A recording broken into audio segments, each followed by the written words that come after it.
Ngayong araw nga, ito nga yung mga ganap ko sa nalalapit na graduation ko.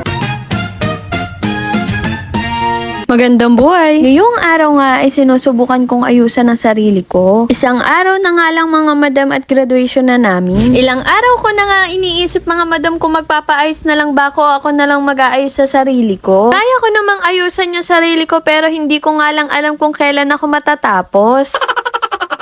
Sa pagkikilay ko pa nga lang mga madam hanggat hindi ko sila napagkakasundo ay hindi ko sila titigilan.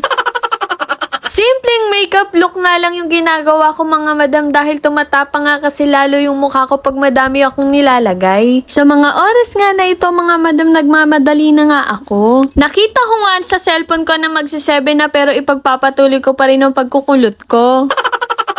For today's ganap nga mga madam, ngayong araw na nga yung culminating at graduation ng kinder. Kami ngang BEd 4 yung naka-assign para mag-assist sa kinder kung saan may culminating activity sila. Fast forward nga mga madam, hinatid na nga ako ni mama at papa. Pinapasok na nga rin kami dito mga madam sa backstage kung saan bibihisan namin sila. Yung culminating activity nga nila na gagawin magro-roleplay, kakanta at sasayaw. Shoutout nga po pala sa mga bossing at madam na kasama ko. Nag-start na nga rin yung program at pinapasok na yung mga bata para bihisan namin. Hindi na nga kami nahirapan dahil naka-organize na nga rin yung mga damit nila. Inaayos na nga rin namin dito yung mga damit na pinagbihisan nila. At pagkatapos namin ayusin yung mga pinagbihisan nila ay isa-isa na nga rin kaming lumabas. Fast forward nga mga madam, tapos na nga yung program at kumakain na nga kami ng lunch. Pagkatapos ko nga kumain, nagpalit na nga rin ako ng uniform. Bali ngayong araw nga yung baccalaureate months namin. Maya-maya nga lang din ay nagkayaan na kami pumunta sa gym para sa huling practice. At nakita ko nga rin tong mga cutie sa BEd 3. Bali, pinapractice na nga namin dito yung paglalakad namin at pag-aalay ng kandila. Hanggang dito na nga lang muna mga madam. Magandang buhay! Bye!